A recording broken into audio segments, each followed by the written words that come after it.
Assalamualaikum warahmatullahi wabarakatuh, Pak. Di sini saya akan menanyakan tentang eksplorasi penyebab masalah yang ada di sekolah kita ini. Yang pertama, bagaimana tanggapan Bapak tentang model pembelajaran guru yang masih menggunakan metode ceramah saja di saat pembelajaran, proses pembelajaran? Jadi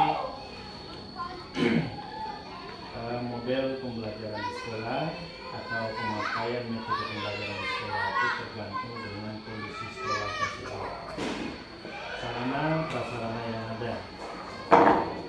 Ada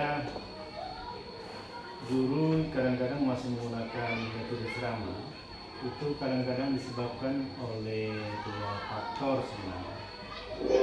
Pertama, kemampuan guru yang masih kurang atau kesiapan sarana yang kurang. Jadi, kalau gurunya memang mampu untuk mengembangkan metode pembelajaran, maka dia akan berusaha untuk mencari cara-cara atau metode yang tepat digunakan pada saat dia menyampaikan proses pembelajaran. Tapi sering ditemui guru sering menggunakan metode ceramah. Kadang-kadang memang dasarnya memang guru tersebut belum mampu untuk menggunakan metode atau strategi yang banyak memakai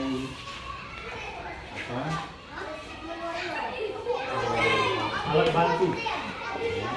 Karena sekarang kan banyak alat bantu, bisa berupa bantu manual atau alat bantu yang menggunakan media-media sosial.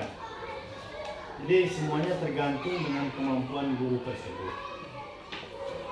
Terus, bagaimana tanggapan Bapak tentang guru yang tidak menggunakan teknologi saat melakukan pembelajaran? Ya, sebenarnya kalau ditanya tanggapan,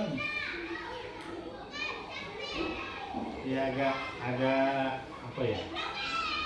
agak kurang setuju kalau guru itu tidak memanfaatkan sarana yang ada. Apalagi sekarang ini kan zamannya zaman teknologi, terutama teknologi komputer ya. Kita diwajibkan sekarang untuk memperbanyak menggunakan fasilitas komputer.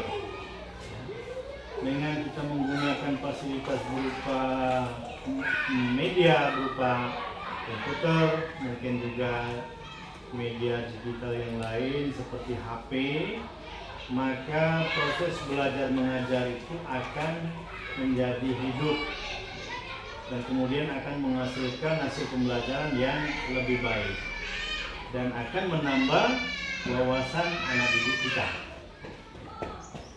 Jadi saya mendukung kalau seorang guru itu banyak menggunakan media pembelajaran, utamanya media-media sosial.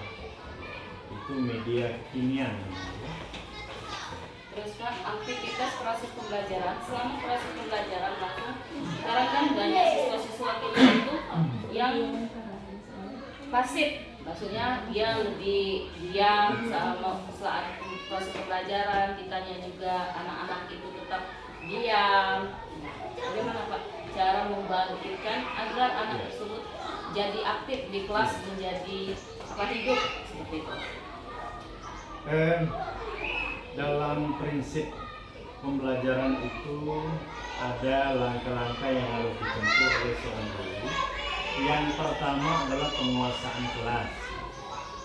Ketika kita akan mulai proses belajar mengajar, maka yang pertama kita kuasai adalah kondisi kelas. Bagaimana cara kita menertibkan kelas, kemudian menarik perhatian murid.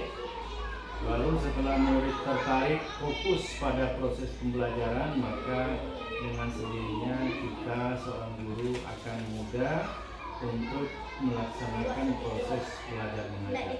Jadi semuanya tergantung dengan kesiapan guru ketika dia akan memulai proses belajar mengajar. Terus penilaian dan hasil belajar. Di sini Pak, ini kan sering kita temukan, saya sendiri ya Pak sebagai guru, kemampuan menjawab tes tertulis siswa itu sangat rendah. Misalnya dia ini seperti yang sering dialami, pertanyaan apa, jawabannya apa. Nah, menurut Bapak bagaimana Pak menanggapi siswa seperti itu? Ya, kita harus banyak-banyak memberikan latihan kepada siswa, ya, karena yang sering ditemui, apalagi di pedesaan itu, yang paling mendasar itu siswa sendiri tidak paham ketika dia bagaimana cara menjawab pertanyaan. Itu yang pertama. Cara menjawab pertanyaan itu kita belum memikirkan benar atau salah pertanyaan, tapi bagaimana cara siswa menjawab suatu pertanyaan. Kita mulai dari misalnya dari kata bagaimana atau apa atau apakah. Maka ketika siswa menjawab, kita harapkan itu sesuai dengan konteks pertanyaan kita. Bagaimana, ya? Kalau kita awali dengan kata bagaimana, maka kita harapkan siswa itu akan menjawab begini misalnya kan, atau maksudnya adalah. Kalau kita bertanya apakah, maka jawabannya tentu didahului dengan kata ya tadi seperti begini atau begitu. Kalau kita bertanya dengan kata di mana, maka tentu dia akan awali dengan kata di sana atau di sini. Nah, itu maksudnya anak itu kita ajari dulu bagaimana cara dia atau kalimat-kalimat yang digunakan ketika menjawab pertanyaan. Yang banyak ditemui itu memang anak itu bingung bagaimana cara menjawab pertanyaan. Bukan bagaimana supaya jawaban itu betul atau salah, bukan itu. Tapi bagaimana proses dia menjawab pertanyaan. Ini memang harus kita ajari. Cara bertanya bagaimana, cara menjawab pertanyaan bagaimana. Nah, kalau dia sudah menguasai itu, maka setiap jawaban yang akan diberikan anak ketika kita memberikan soal nanti, mudah-mudahan akan kena dengan tujuan pembelajaran kita.